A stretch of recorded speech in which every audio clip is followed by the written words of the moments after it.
السلام علیکم ورحمۃ اللہ وبرکاتہ۔ اعوذ باللہ من الشیطان الرجیم، بسم اللہ الرحمن الرحیم۔ رب اشرح لی صدری ویسر لی امری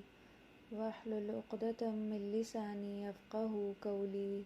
رب زدنی علما اللہم فقہنا فی الدین۔ کیا حال ہے آپ سب کا؟ امید کرتی ہوں کہ آپ سب بالکل خیریت سے ہوں گے۔ ہمارے معاشرے میں بہت سی ایسی خود ساختہ رسومات ہیں جو ہم نے آباء و اجداد یا پھر غیر مسلم اقوام کی تقلید میں اپنا لی ہیں، اور وہ کن امور سے متعلق ہیں؟ بیماری سے متعلق، میت، غسل، جنازہ، قبر، روح اور ایصال ثواب۔ ان تمام امور سے متعلق ہمارے معاشرے میں بہت سی بدعات پائی جاتی ہیں۔ آج ہم انہی کا جائزہ لیں گے ایک ایک کر کے۔ سب سے پہلے تو یہ جاننا ضروری ہے کہ بدعت کیا ہے، اس سے کیا مراد ہے۔ یہ بدع سے ہے، جس کا معنی ہے اضافہ، نیا یا انوکھا پن۔ دین میں کوئی ایسا نیا طریقہ یا رسم یا کام ثواب کی غرض سے یا نیکی کا کام سمجھ کر شامل کر لیا جائے اور اسے ضروریات دین کا لازمی حصہ سمجھ لیا جائے، لیکن اس کی قرآن اور سنت سے کوئی دلیل نہ ملتی ہو، اس کو بدعت کہتے ہیں۔ جو بھی کام بدعت کے طور پہ کیا جاتا ہے تو وہ ثواب کی نیت سے ہی کیا جاتا ہے اور اس کو دین سمجھ کر ہی کیا جاتا ہے۔ نبی صلی اللہ علیہ وسلم نے جو تعلیمات ہم تک پہنچائی ہیں صحابہ کرام اور ان کے بعد کے لوگوں کے ذریعے، وہ بالکل مکمل ہے، لیکن بدعت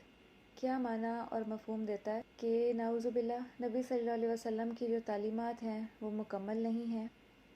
جبکہ حقیقت یہ ہے کہ نبی صلی اللہ علیہ وسلم کے بعد صحابہ کرام رضی اللہ عنہم نے ہر معاملے میں اپنے عمل سے ہمیں سکھا دیا کہ کون سے امور شریعت کا حصہ ہیں۔ صحابہ کرام کو اللہ کی رضامندی کا سرٹیفکیٹ ملا، اس سے بڑھ کے اور کیا بات اور کرائیٹیریا ہو سکتا ہے ہمارے لیے کہ ہم ان کو فالو کریں جن سے اللہ سبحانہ و تعالیٰ راضی ہو گئے، ان کے عمل سے راضی اور خوش ہو گئے۔ کیا ہم اللہ کے زیادہ مقرب ہیں، یا آج ہم یہ سمجھتے ہیں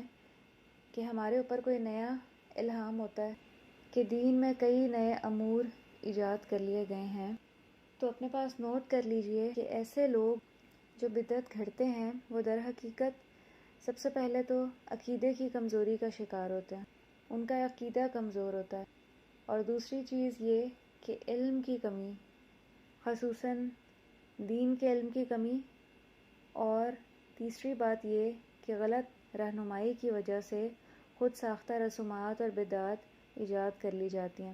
اور ان کو پھر دین کا حصہ سمجھتے ہوئے لوگ کرتے ہیں، اور اسی وجہ سے مسلمانوں کے درمیان بہت سے اختلافات اور فرقہ واریت بھی پروان چڑھی ہے۔ یہ سب کس وجہ سے ہے؟ قرآن اور سنت سے دوری کی وجہ سے، صحیح علم نہ ہونے کی وجہ سے، اور جہالت کی وجہ سے۔ جہاں آج ہم نے اتنی ترقی کر لی ہے، ٹیکنالوجی کا دور ہے، بڑے بڑے ذہین لوگ موجود ہیں، موبائل پہ ایک کلپ پہ لاکھوں احادیث ہمارے سامنے آ جاتی ہیں۔ دینی علم پہ آج رسائی بہت ہی آسان ہے، لیکن اس کے باوجود ہم بدعات کا شکار ہیں کہ صحیح علم کو جانچنے اور پہچاننے کا ہمارے پاس کوئی کرائیٹیریا نہیں ہے، صحیح علم نہیں ہے، دین کے لیے ہماری کوششیں ناکافی ہیں۔ اس لیے دین کے نام پہ جو رسومات معاشرے میں پریویل کرتی ہیں انہیں ہی حقیقی اور اصل مان لیا جاتا ہے اور اکثریت ان کے پیچھے لگ جاتی ہے۔ سورہ آل عمران میں اللہ سبحانہ و تعالیٰ فرماتے ہیں افغیر دین اللہ یبغون، کیا بھلا وہ اللہ کے دین کے سوا کوئی اور دین کی تلاش میں ہے؟ اور اسی صورت میں ایک اور جگہ اللہ تعالیٰ فرماتے ہیں کہ جو شخص اسلام کے سوا اور دین تلاش کرے اس کا دین قبول نہیں کیا جائے گا اور وہ آخرت میں نقصان اٹھانے والوں میں ہوگا۔ تو بدعات کے نام پہ جتنی بھی مشقتیں اٹھائی جاتی ہیں تو وہ سب اللہ کے ہاں قابل قبول نہ ہوں گی اور ان کے مرتکب آخرت میں نقصان اٹھانے والوں میں شامل ہو جائیں گے۔ پھر ایک اور مقام پہ اللہ تعالیٰ فرماتے ہیں وَالَّذِينَ كَذَّبُوا بِآيَاتِنَا وَاسْتَكْبَرُوا عَنْهَا أُولَئِكَ أَصْحَابُ النَّارِ هُمْ فِيهَا خَالِدُونَ فَمَنْ أَظْلَمُ مِمَّنِ افْتَرَى عَلَى اللَّهِ كَذِبًا أَوْ كَذَّبَ بِآيَاتِهِ۔ اور جو لوگ ہمارے ان احکامات کو جھٹلائیں اور ان سے تکبر کریں تو وہی لوگ آگ والے ہوں گے، وہ اس میں ہمیشہ رہیں گے۔ سو اس شخص سے زیادہ ظالم کون ہوگا جو اللہ تعالیٰ پر جھوٹ باندھے یا اس کی آیات کو جھٹلائے۔ اس حوالے سے ہمارے سامنے کیا کرائیٹیریا ہونا چاہیے کہ سب حدیثوں سے بہتر حدیث اللہ کی کتاب ہے۔ حدیث سے مراد یہاں پہ بات ہے اور کلام، اور سب طریقوں سے بہتر طریقہ نبی صلی اللہ علیہ وسلم کی سنت ہے، اور سب کاموں سے برا کام دین میں کوئی نیا کام یعنی بدعت نکالنا ہے، اور ہر بدعت گمراہی ہے۔ یوم حساب کچھ لوگوں کو لایا جائے گا جو نبی صلی اللہ علیہ وسلم کی امت سے ہوں گے، اور انہیں بائیں راستے کی طرف ڈال دیا جائے گا۔ تو نبی صلی اللہ علیہ وسلم فرمائیں گے کہ اے میرے رب، یہ تو میرے ساتھی ہیں۔ تو اللہ سبحانہ و تعالیٰ فرمائیں گے کہ آپ نہیں جانتے انہوں نے آپ کے بعد دین میں کیا کیا بدعتیں ایجاد کر لیں۔ یہ بخاری کی حدیث ہے۔ اور ایک اور حدیث سے پتہ چلتا ہے، طبرانی کی حدیث ہے کہ اللہ تعالیٰ بدعتی کی توبہ قبول نہیں کرتے جب تک کہ وہ اپنی بدعت کو چھوڑ نہ دے۔ اسی طرح ایک اور موقع پر آپ نے فرمایا کہ جو کوئی شخص دین میں کوئی نئی بات نکالے یا نئی بات نکالنے والے کو جگہ دے، یعنی ان باتوں کو قبول کر لیا جائے، اس پر اللہ اور فرشتوں اور سب لوگوں کی پھٹکار اور لعنت ہے۔ نہ اس کا فرض قبول ہوگا، نہ نفل عبادت قبول ہوگی۔ صرف یہی نہیں کہ جس بدعت کا وہ مرتکب ہے وہ اس کے اعمال نامے سے نکل جائے گی، بلکہ بدعت کی وجہ سے باقی اعمال بھی خراب ہوتا ہے، کیونکہ نیت متاثر ہو جاتی ہے نا، نیت اور خلوص، تو یہ باقی اعمال کو بھی خراب کرتی ہے کہ اس کے نتیجے میں نہ پھر کوئی فرض قبول ہوگا نہ نفل قبول ہوگا۔ بدعت کے شروع ہونے کی وجوہات کیا ہیں؟ اس کی سب سے بڑی وجہ تو یہی ہے دین کے علم کی کمی، اور وہ کس وجہ سے اور کب ہوتی ہے کہ جب دین کے علم کو لوگوں تک نہ پہنچایا جائے، اور جو سیدھے سادے دین کے احکامات ہیں ان میں سختی اور کجروی پیدا کر کے اسے بگاڑ کے پیش کیا جائے۔ نبی صلی اللہ علیہ وسلم نے فرمایا کہ اللہ دین کا علم بندوں سے چھین کر نہیں اٹھائیں گے، بلکہ عالموں کو اٹھا کر علم کو اٹھا لیں گے، کہ کوئی بھی صحیح علم دینے والا نہیں ہوگا، ہر کوئی بغیر علم کے فتوے دینے لگے گا، اور جب کوئی عالم باقی نہ رہے گا تو لوگ جاہلوں کو سردار اور اپنا پیشوا بنا لیں گے اور انہی سے پھر اپنے معاملات پوچھیں گے، اور وہ پھر کیا کریں گے کہ خود بھی گمراہ ہوں گے اور دوسروں کو بھی گمراہ کریں گے۔ یہ بخاری کی حدیث ہے، اور بخاری کی ہی ایک حدیث سے پتہ چلتا ہے کہ اللہ تعالیٰ کو وہ دین پسند ہے جو سچا ہو، سیدھا اور آسان۔ تو دین اسلام بہت ہی آسان ہے، اور اس کی جو تعلیمات ہیں ان میں کوئی بھی سختی اور کجروی نہیں ہے۔ تو ہمیں انہی تعلیمات کو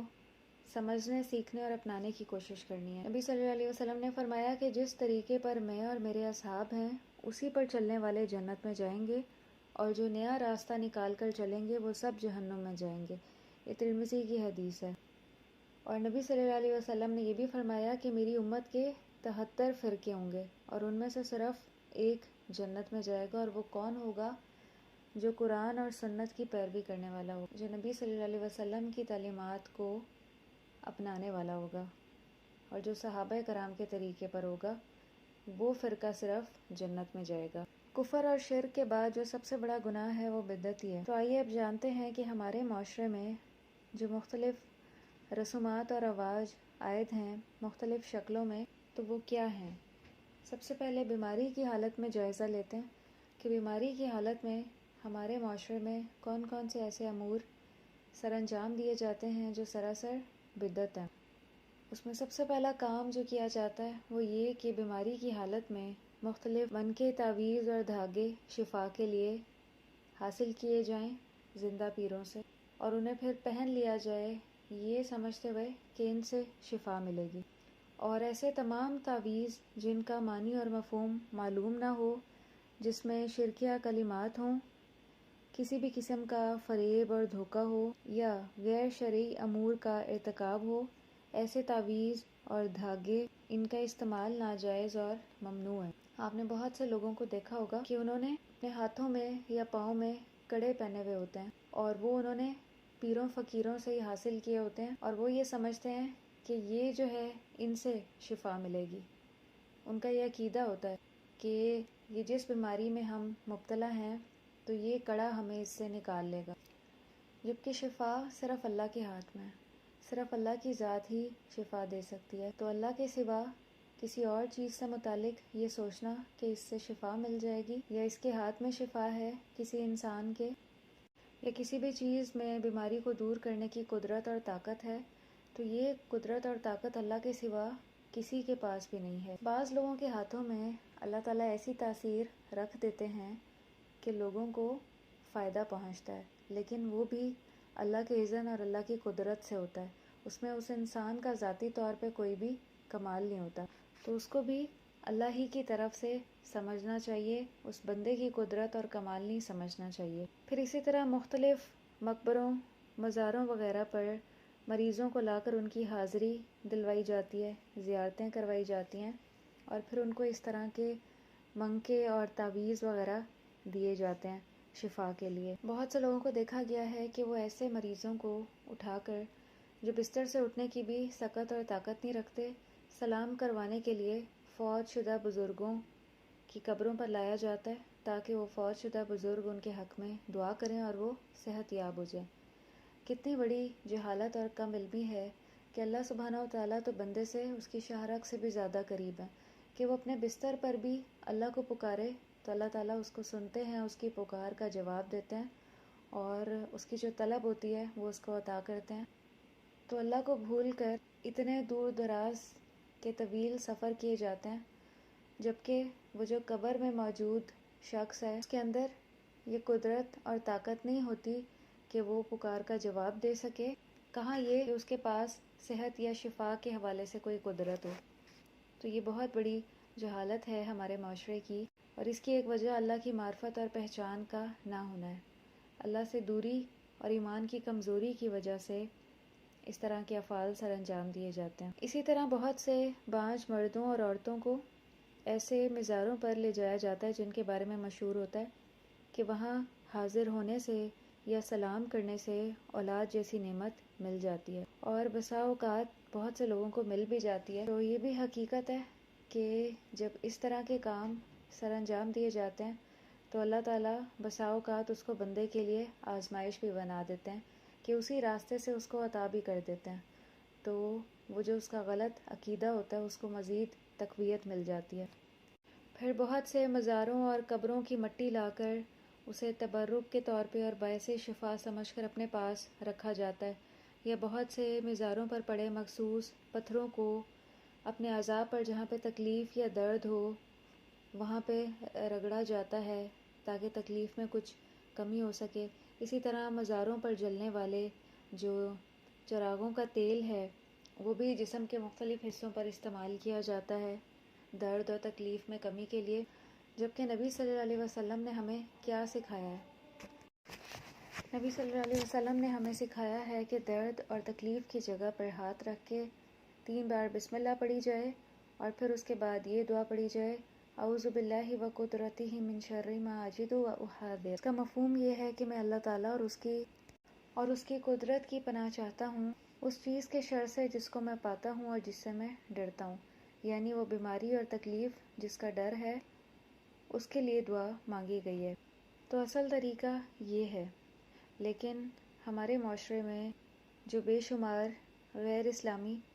طریقے پائے جاتے ہیں ہمیں ان سے بچنے کی کوشش کرنی ہے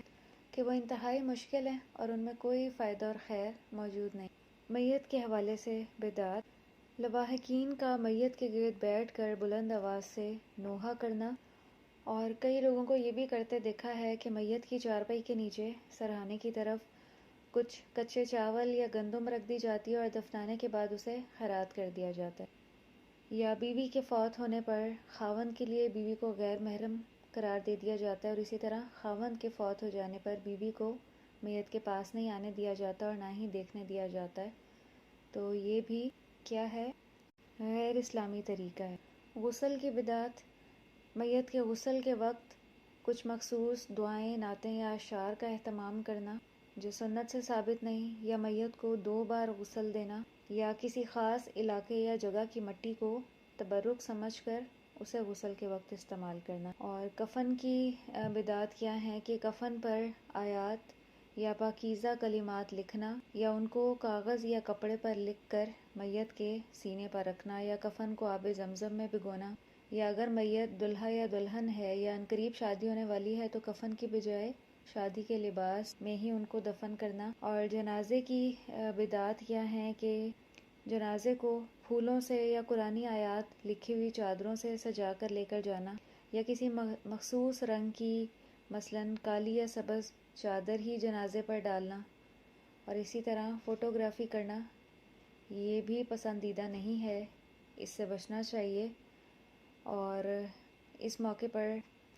گھر والوں کو بھی منع کرنا چاہیے کہ اگر کوئی اس طرح کا کام کرے۔ اور اسی طرح گھر کے دروازے سے جنازہ نکالتے ہوئے قرآن کا سایہ کرنا، جنازے کو فوت شدہ خاندانی پیروں کے مزاروں کے گرد طواف کروانے کے لیے لے کر جانا، یہ بھی ہمارے معاشرے میں یہ چیز پائی جاتی ہے۔ جنازے کو لے جاتے ہوئے راستے میں کلمہ شہادت بلند آواز سے پڑھنا یا اس کے پڑھانے کے لیے صدا لگانا، جنازے کے ساتھ پھل، مٹھائی، خشک میوے وغیرہ لے کر جانا اور قبر پر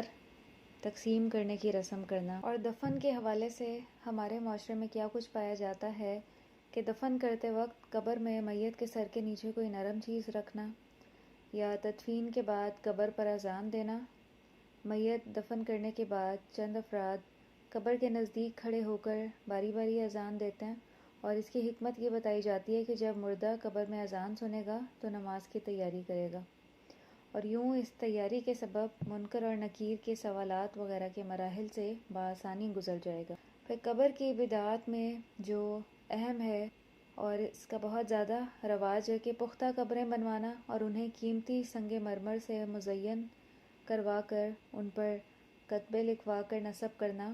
اور شعر و شاعری نصب کرنا،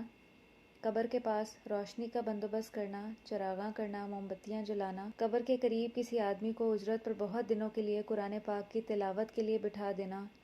ثواب اور مغفرت کی غرض سے قبروں پر قرآنی آیات والی چادریں بچھانا، یا قبر پر پھول پتیاں بکھیرنا اور قبروں کی طرف رخ کر کے دعائیں مانگنا، یا قبروں پر کوئی اور عبادت کرنا یا نماز پڑھنا یا انہیں سجدے کی جگہ بنا لینا، یا قبروں کا طواف کرنا، کسی نبی، ولی یا بزرگ کی قبر پر دعا کرتے ہوئے ان کے نام کی قسم کھانا اور ان کی قبروں کو وسیلہ بنا کر دعا کرنا، یا اپنی حاجتیں پوری کروانے کے لیے مزاروں پر درخواستیں لکھ کے چھوڑ آنا، یا مسجد میں قبر یا مزار بنوانا، قبروں اور مزاروں پر کھانے کے چڑھاوے چڑھانا اور قبروں پر روپے یا پیسے ڈال آنا، مدفون لوگوں کے لیے دعائیں مغفرت کرنے اور خود عبرت حاصل کرنے کی بجائے قبروں پر حاضریاں اور زیارتیں کرنے جانا اور وہاں پر موجود بزرگوں کے ناموں پہ نذر و نیازیں کرنا، یا قبروں پر میلے یا عرس لگانا، قبروں پر قربانی کرنا، جانور ذبح کرنا اور وہاں پر بال، دھاگے، رنگ برنگ کے کپڑے اور جھنڈے وغیرہ لگا دینا، اور مخصوص دنوں کو قبروں کی زیارت کرنا اور وہاں پر اگربتیاں جلانا، خوشبو کا اہتمام کرنا، یا زیارت قبور کے بعد الٹے پاؤں واپس پلٹنا اور ڈھول دھمال اور جلوس کی شکل میں چادریں، جھنڈے اور سجے ہوئے ڈالیاں لے کر مزاروں پر جانا، تو یہ سب ہمارے معاشرے میں پائی جانے والی بدعات ہیں جو ایسے موقعوں پر کی جاتی ہیں۔ بہت سے لوگ روح سے متعلق بھی کچھ غلط عقائد رکھتے ہیں کہ مرنے والا اس کی روح 40 روز تک گھر آتی ہے، تو اس لیے 40 روز اپنے گھروں میں روشنی جلائے رکھنا چاہیے۔ پھر ہے ایصال ثواب اور غیر اسلامی رسومات۔ میت کے ایصال ثواب کی غرض سے بے شمار غیر مسنون کام سر انجام دیے جاتے ہیں جن کا دین سے بالکل بھی کوئی تعلق نہیں ہے،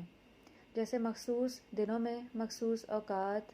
میں مرنے والے کے گھر جمع ہونا اور ان موقعوں پر کھانوں کا اہتمام کرنا اور ان کے خود ساختہ نام رکھ لیے، سوئم، کل، فاتحہ خوانی، ختم دلانا، جمعراتیں، 7واں، 10واں، 40واں یا برسی، یا اس کے علاوہ وفات کے بعد آنے والی پہلی عید یا رمضان میں بھی یہ سلسلے جاری رہتے ہیں۔ تو ایک بات یاد رکھیں کہ میت کے ایصال ثواب کے لیے جو بھی دن مقرر کیا جاتا ہے، 3، 7واں، 10واں، 40واں، یہ شریعت سے ثابت نہیں ہے، اس لیے یہ بدعت ہے، کیونکہ اسے ثواب سمجھ کر کیا جاتا ہے، تو ان سے بچنے کی ضرورت ہے۔ اور ایسی تمام بدعات کا کھلم کھلا مظاہرہ کیا جاتا ہے، اور ان موقعوں کے لیے باقاعدہ اخبارات میں اشتہار لگوائے جاتے ہیں، دعوتی کارڈز تقسیم کیے جاتے ہیں، اور بسا اوقات شادی ہال بھی بک کروائے جاتے ہیں ان مقاصد کے لیے۔ یہ سراسر دینی تعلیمات سے دوری ہے، اور ایسے موقعوں پر لوگ جتنے قرآن ختم کرتے ہیں تو انہیں پھر تمام لوگوں کے سامنے مرنے والی کی روح کو ہدیتاً پیش کیا جاتا ہے، یا گٹلیوں پر پڑھنے کا بھی جو سلسلہ قائم ہے سوئم وغیرہ پر، یہ بھی اسی میں شامل ہے۔ پھر ایسے موقعوں پر پرتکلف کھانوں کا اہتمام کیا جاتا ہے۔ لواحقین صاحب حیثیت ہوں یا نہ ہوں، یا انہیں ان مقاصد کے لیے قرض لینا پڑے، تو وہ بہت خوشی سے یہ کام سر انجام دیتے ہیں، اور مرحوم کی روح کو خوش کیا جاتا ہے اس طرح کے کام کر کے، اور برادری والوں کے سامنے مرحوم کے ساتھ اپنی گہری وابستگی اور تعلق کا اظہار کیا جاتا ہے۔ اور پہلی عید پر سوگ منانا، اکثر گھرانوں میں موت کے بعد آنے والی جو پہلی عید ہے اس کو یوم سوگ کے طور پر منایا جاتا ہے۔ اس دن اہل خانہ نہ تو اچھے کپڑے پہنتے ہیں اور نہ ہی عید کی خوشی مناتے ہیں۔ برسی منانا، فوت شدہ کی موت کے بعد 1 سال مکمل ہونے پر برسی کی رسم ادا کی جاتی ہے۔ اس موقع پر بھی تمام عزیز و اقارب جمع ہوتے ہیں، اور پھر دوبارہ افسوس کے طور پر وہی الفاظ دہرائے جاتے ہیں جن سے دل کا غم دوبارہ سے تازہ ہو جاتا ہے، اور اس کے لیے بھی دعوتی پیغام دیے جاتے ہیں، پرتکلف کھانوں کا اہتمام کیا جاتا ہے، اور غیر اسلامی رسومات کا اہتمام کیا جاتا ہے جن کا سراسر دین سے کوئی تعلق نہیں۔ محض مقصد ریاکاری ہوتی ہے اور اپنا ہی فائدہ ہوتا ہے، کیونکہ ایصال ثواب کے لیے جتنا بھی خرچ کیا جاتا ہے اس میں غریبوں کا حصہ تو کم ہی ہوتا ہے، وہ دوبارہ اپنے اوپر ہی لگایا جاتا ہے۔ ان موقعوں پہ جو کھانے ہیں یا جو کپڑے تقسیم کیے جاتے ہیں تو وہ پھر جو لوگ شامل ہوتے ہیں انہی کو دے دیے جاتے ہیں جن کے پاس یہ نعمتیں پہلے ہی وافر مقدار میں موجود ہوتی ہیں۔ بزرگوں کی قبریں، بدعات کے شرک کی حد تک بڑھے ہوئے نظارے ہمارے یہاں بزرگوں اور نیک لوگوں کی قبروں پر دیکھنے کو ملتے ہیں۔ یہ سب وہ بزرگ اور نیک ہستیاں ہیں جنہوں نے ہمیں توحید کی تعلیم دی، اور جنہوں نے اپنی زندگیاں لوگوں کو شرک کی دلدلوں سے نکالنے میں صرف کیں، تو ان کی قبروں پر مقبرے، مزار یا خانقاہیں تعمیر کر دی گئیں، اور اب انہیں چادروں اور غلافوں سے سجایا جاتا ہے۔ رنگ برنگے کپڑے اور دھاگے ان مزاروں اور ان کے ارد گرد کے درختوں پر باندھے جاتے ہیں، وہاں کے پتھروں کو بھی متبرک سمجھا جاتا ہے، اور زائرین ہاتھ باندھ کر اور سر جھکا کر نہایت عاجزی کے ساتھ ان مزاروں پر حاضری دیتے ہیں۔ وہاں پر قوالیوں، عرس، میلے اور تمام غیر شرعی پروگراموں کا بھی انعقاد کیا جاتا ہے۔ یہ جتنی بھی رسومات ہیں جن کا ابھی میں نے ذکر کیا ہے، یہ کچھ مہینوں یا سالوں میں ہمارے معاشرے کا حصہ نہیں بنی، بلکہ پوری یا کئی صدیاں ان کو لگی ہیں ہمارے دین کا حصہ بننے میں۔ ہم نے جو وقت غیر مسلموں کے ساتھ گزارا ہے، بہت سی رسومات اور بدعات اس وقت ہم نے اپنے اندر شامل کر لی، اور ہمارے ہاں مسلمانوں کے ساتھ یہ بھی بدقسمتی ہوئی کہ انہیں بحیثیت محکوم قوم تعلیم سے دور رکھا گیا، اور یوں جہالت کے اندھیروں سے نکلنے نہ دیا گیا۔ ہمیں آزادی ملنے کے باوجود بھی ہماری دین کی جو بنیادیں ہیں وہ مضبوط ہونے کی بجائے کمزور ہی رہیں، کیونکہ آزادی کے بعد بھی ہم نے زیادہ توجہ کس بات پہ دی؟ ظاہری اسباب پر، کہ ہم اپنی دنیا کو مزید بہتر کیسے بنا سکتے ہیں، ہم ترقی اور تعمیر کے میدان میں کس طرح سے آگے بڑھ سکتے ہیں۔ تو اس کے لیے جو مختلف منصوبے اس وقت بنائے گئے، اسی کو پروموٹ کرنے کے لیے آج بھی ہم کوشاں ہیں، لیکن دیکھا جائے تو ہماری وہ کوششیں ہمیں اس طرح سے فائدہ اور نفع نہیں پہنچا رہی، کیونکہ ہم اللہ سے دور ہیں۔ ہماری جتنی بھی کوششیں ہیں اس میں اللہ کی رضامندی کہیں پر بھی نہیں ہے، اسی لیے آج ہم بالکل بے آسرا ہیں، اور اللہ کی مدد بھی آج ہمارے ساتھ نہیں ہے، ہمارے کام بھی بکھر گئے ہیں، اور ہم ہر طرف سے مشکلات اور پریشانیوں کا شکار ہیں۔ لیکن آج ہمیں یہ بات سمجھ میں نہیں آ رہی کہ کمی کہاں ہے۔ ہم سمجھتے ہیں کہ شاید کمی ہماری دنیا بنانے میں ہے، تو ہم اس کے لیے مزید کوشاں ہو جاتے ہیں اپنی دنیا کو مزید بہتر بنانے کے لیے، جبکہ کمی یہاں نہیں ہے، کمی ہمارے دین میں ہے، ہمارے عقائد میں ہے، ہمارے اعمال میں ہے، ہمارے اللہ کے ساتھ تعلق میں کمی ہے۔ تو ہمیں اس پہ توجہ دینی ہے. جب ہم نے اس پہ توجہ دی تو اللہ تعالیٰ ہماری اصلاح کر دیں گے، ہماری دنیا بھی بہتر ہو جائے گی اور دین بھی بہتر ہو جائے گا. لیکن اس کے بغیر یہ ممکن نہیں ہے. اللہ تعالیٰ ہمیں توفیق دیں اسلامی تعلیمات کو صحیح طور پر سمجھنے، سیکھنے اور ان پر عمل کرنے کی اور ان کو آگے بھی پہنچانے کی. وآخر دعوانا ان الحمد للہ رب العالمین. سبحانک اللہم و بحمدک نشہد ان لا الہ الا انت